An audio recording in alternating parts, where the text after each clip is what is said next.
వివేకం పెదనాన్న కుటుంబానికి అత్యంత ఆప్తులు. ఈ జిల్లాలో రాజకీయాలు తెలిసిన ప్రతి ఒక్కరికి వివేకానంద రెడ్డి పెదనాన్నకు ఎర్రగంగిరెడ్డి ఎంత ఆప్తుడో, ఎంత దగ్గరవాడో ప్రతి ఒక్కరికి తెలుసు. నేను చెప్పాల్సిన పనిలా, మీ అందరికీ తెలుసు. అండ్ తర్వాత ఈ సునీల్ యాదవ్ అండ్ ఉమాశంకర్ అండ్ దస్తగిరి, ఈ నలుగురు ఆయన చనిపోకముందు 2 సంవత్సరాలు ఆయనతో కలిసి బెంగళూరుకు, చెన్నైకి ప్రయాణం చేసేవాళ్ళని, ఆయనతో పాటు కలిసి భోజనం కూడా చేసేవాళ్ళని, టేబుల్ మీద, డైనింగ్ టేబుల్ మీద అంత చనువు ఆయనతో ఉందని చెప్పి నేను చెప్పేది కాదన్నా, ఇది స్వయంగా వాళ్ళ ఇంట్లో పనిచేసే సర్వెంట్ ఇచ్చిన వాంగ్మూలం. పండింటి రాజశేఖర్ ఎవరినైతే ఆ రోజు రాత్రి సౌభాగ్యమ్మ గారు నువ్వు ఇంట్లో ఉండొద్దు కాణిపాకం పో అని చెప్పి చెప్తారో అదే పండింటి Rajasekhar. Who sanctioned you leave అంటే సౌభాగ్యమ్మ శాంక్షన్డ్ మీ లీవ్ అంటాడు. Did any person insist you to go and leave అంటే I was told 2 or 3 times to go to Kanipakam by Saubhagyamma and Narreddy Rajasekhara Reddy అని చెప్తాడు. అండ్ ఇతనే చెప్తాడు, ఇది వాంగ్మూలం అండి, నేను తయారు చేసింది కాదు, సిబిఐ వాళ్ళు ఛార్జ్ షీట్తో పాటు రికార్డ్ చేసిన వాంగ్మూలం ఇది. దీంట్లో స్పష్టంగా అతని వాంగ్మూలంలో పాపం కొన్ని ఎంత ఘోరంగా ఉంటాయంటే చెప్తాను.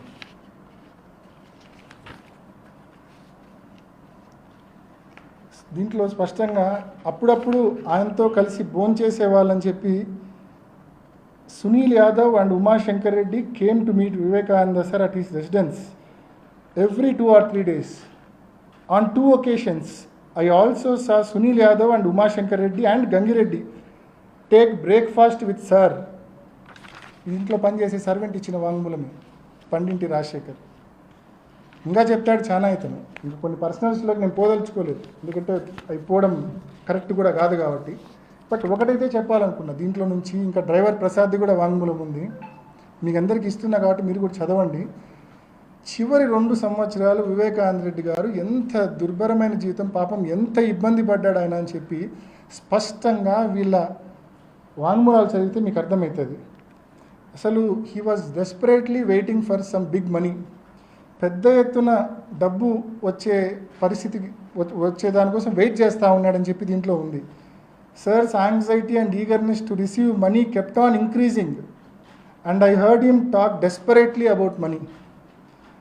He is consuming excessive alcohol and cigarettes and also lies down on the stairs. Sometimes I carried Vivekananda sir inside his house.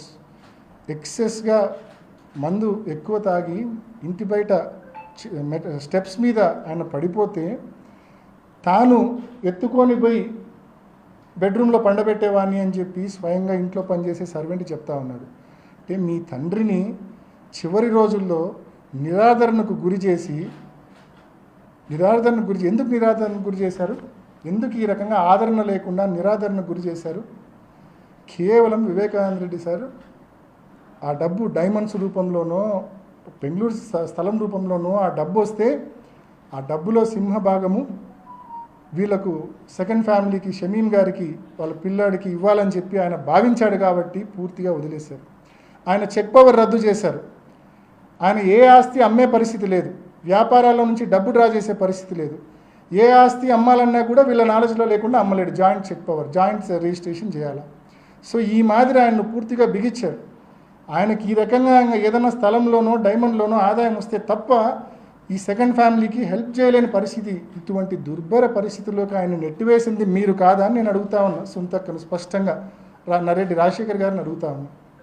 మరి ఈ రకంగా ఆయన డెస్పరేషన్లోకి గురి చేసి ఎక్కువ ఎక్సెసివ్ ఆల్కహాల్ కన్జ్యూమ్ చేసి సిగరెట్లు తాగి స్టైల్స్ మీద బయట పడిపోయే పరిస్థితి, ఇంట్లో పనిచేసే వాళ్ళు ఎత్తుకొని పోయి బెడ్రూమ్లో పండబెట్టే పరిస్థితికి మీరు తీసుకొచ్చారంటే, మీ ఓన్ వాంగ్మూలాల్లో కనిపిస్తూ ఉన్నాయంటే, ఏ రకంగా మీ తండ్రిని చివరి రోజుల్లో సంవత్సరాల్లో మీరు ఏ రకంగా 2-3 సంవత్సరాల్లో మీరు ఏ రకంగా నెగ్లెక్ట్ చేశారనేది ఇంతకంటే స్పష్టంగా ఇంకా ఏ రకంగా మనం చెప్పగలమనేది ఒకసారి ఆలోచన చేయమని కోరుతా ఉన్నాం.